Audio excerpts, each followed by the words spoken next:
They were cold. At her warm touch, they flinched. His cold hands, that is. It was more movement than he'd committed to in a while. She frowned, feeling as though she'd distressed him. It was the last thing she could possibly want. He had been in pain, sickly and weak, for an uncounted number of days now. No one counted the days anymore. They didn't matter, especially not now. She cupped his frozen hands, brought them close to her face, and warmed them with her breath. His eyes flickered. He winced. It felt as though she had ignited his fingertips. He blinked, his vision blurring with some confusion. He broke a smile in her direction. He didn't want to upset her. Times were hard enough without that. The light seeped into his retinas, and though it was sparse, it overwhelmed them.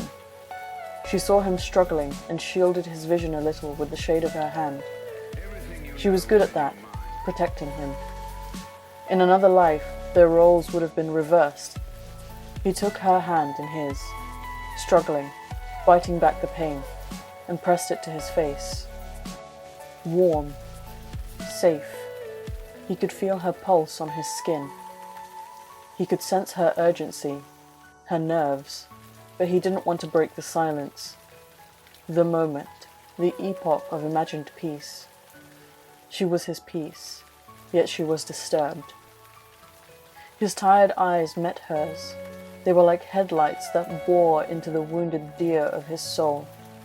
Her sad smile stood as a testament to her need to give him some futile semblance of comfort, a bittersweet beauty, the beauty of endowing hope in a dying man, no matter how truly, utterly doomed he was.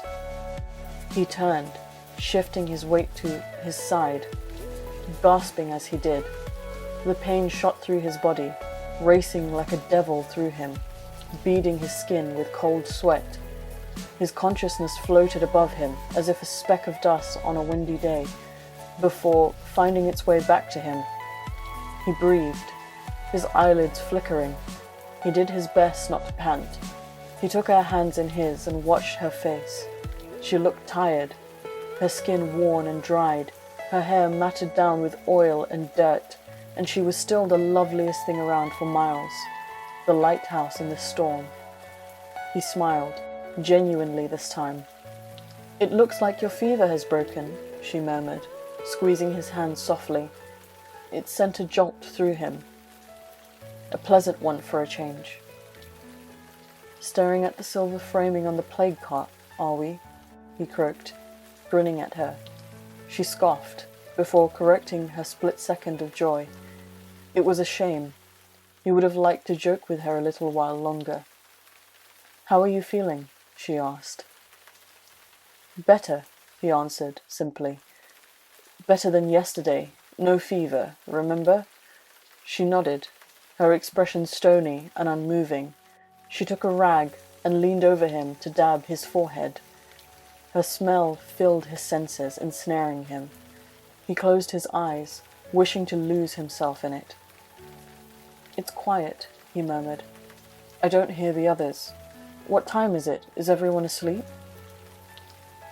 There was a pause. The rag hovered above him, blocking his line of vision. It was as if she had frozen, petrified by the question. A sharp inhale, a long sigh. Her arms shook. She sat by his bedside, looking away. A soft moan escaped her. She shook her head, a subtle method of self-composure, of pulling herself together. She turned to him, unable to hide her angst, and said, "I've sent them away." He was at a loss of words. He wasn't surprised. He had foreseen this from the moment the severity of his injury came to light, and even more so when the infection set in. He didn't know how to mask his despair. Was she going to leave him? Had they all abandoned her? Or was he so weak that she... "Are you going to join them?" he asked her, a sense of urgency in his words. She glared at him, her face contorted. "I'm not going to leave you," she whispered, cold, the light in her stare piercing through him. "I refused." refused to move camp without you, and I dare say I made a strong case. How far could we have gotten without you, without me?" Tears pricked the rims of her eyes. She turned her face away, angry. "But I was overruled. Ingrates, the lot of them. They had the gall to say that you couldn't drag around a rotting carcass." His rude interjection wasn't welcome. She bit her breath, baring her teeth at him. It broke her.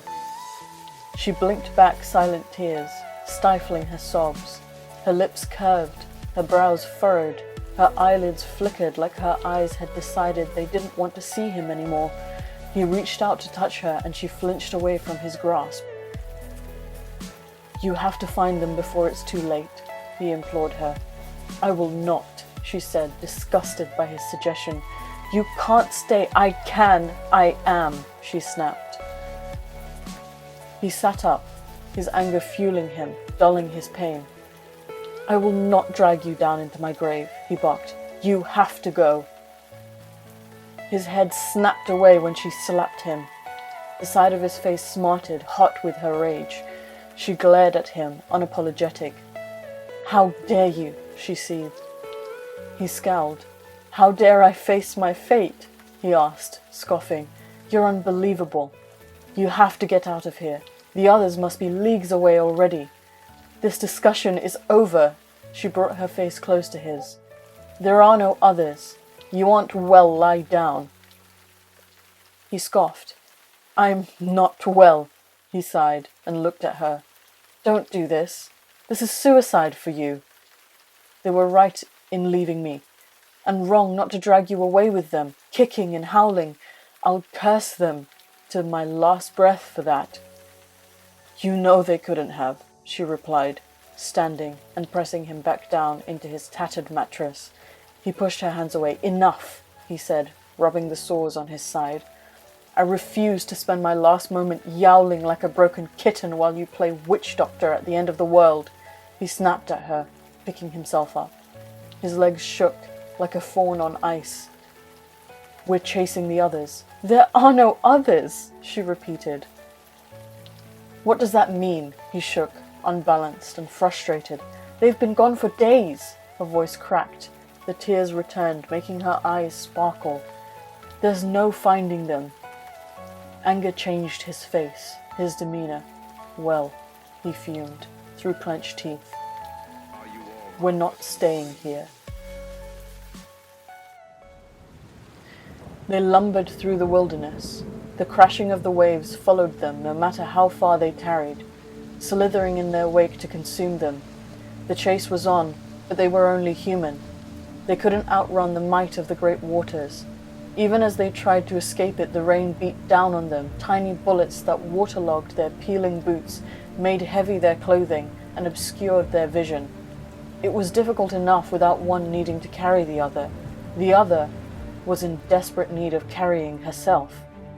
She dragged her partner through the muck and the vast pools, hurtling them further and further, but it was useless. She didn't want to see it that way, but it was all she could see. She could remain blind to their doom no longer, but she couldn't tell him that. She didn't have to. Their legs tangled on an exposed root, and they fell face first into the sucking mud. He screamed, not in pain. The pain meant nothing to him. He screamed in fury. "Enough!" he cried out. "Enough!" "No!" she spat at him, wiping the wet dirt from her eyes and dragging him up. "We keep going. You can't give up now." "Then when?" he bellowed into her face, a man possessed by his doom. "Get a hold of your senses," she hissed, refusing to be spoken to in such a manner. "What kind of a man are you that you would let go of your life so simply? We are wasting time with your pointless, thoughtless jabbering. Bury your inhibitions, bite your tongue, and move!" His leg gave, and he pulled her back into the dark, splattering muck. He straddled her, holding her down by her shoulders, his eyes staring into hers, his saliva drooling onto her face. "You will die with me," he rasped. Were it not for the urgency in his voice, she thought that he may kill her there, suffocating her in the rain and the mud. "My wounds have swollen, heavy with the rain. I will be gangrenous once more, and you don't have the mercy of distance to pull me from the jaws of disease. Leave me to the ocean and to nature. You don't have the time. The soil and the worms and the creatures that crawled through the earth burrowed into her hair. She swallowed and closed her eyes, ignoring the pain of his weight on her body, on her arms. You fool, she muttered. He released her, pulling her away. He crawled to a tree and hauled himself up. His knees shook violently. Still she lay there, seemingly lifeless, staring empty-eyed at the sky, her mouth parted and trapped in the horror of her thoughts, her breathing so shallow he couldn't make out the rise and fall of her chest. Her eyes flickering at the onslaught of the rain was the only indication to him that she had any life left in her. You fool, he heard her mutter once more. Get up, he ordered her. In one motion she was up and upon him. She slammed his body with such force against the trunk of that tree. He was winded. Climb, she seethed. He spat on the ground. Have you lost your mind? But she didn't hear him. She just shoved him towards the trunk and said once more, climb. He had little cause to argue. It was futile in any case. So he did as she instructed. It was no easy task for him, but she bit at his ankles like a wild animal whenever he paused. They didn't stop until they were at the very top, and by that time the water had consumed all the land beneath them. Even so, they could hear the distant crashing of more. He waited for further direction from her, but none was forthcoming. He leaned his back against the tree's trunk, stretching his wounded leg out before him. She gazed out at the watery world, observing it for a while before disrupting his brief comfort and positioning herself behind him. His head rested on her chest, and her hands combed through his hair. What now? He breathed. She sighed.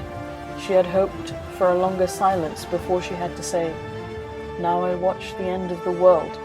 He groaned. Stop this, he begged, defeated.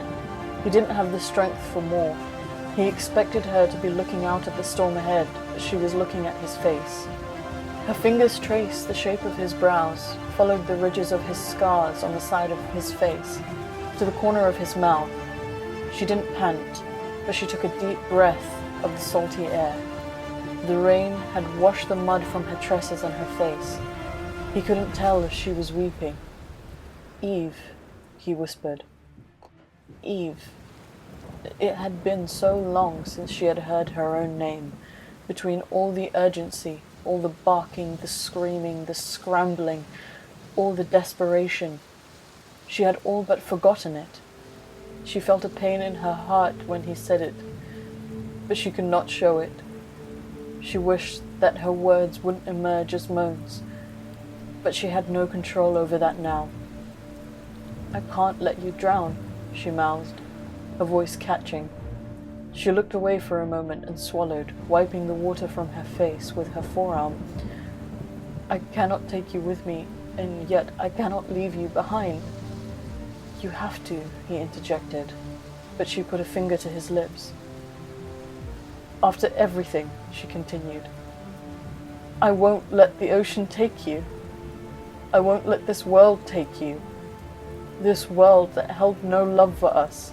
This world that we had to endure, because what else could we do? Submit? She was angry and filled with sadness. You keep saying that I don't have time, that I have to leave you. But you're a sweet fool. She scoffed a scoff that filled her eyes with more tears. Look at us, with our tatters, with your wounds. All we have is time. He looked at her, searching her face, her eyes, confused by her sudden lapse. This is unlike you.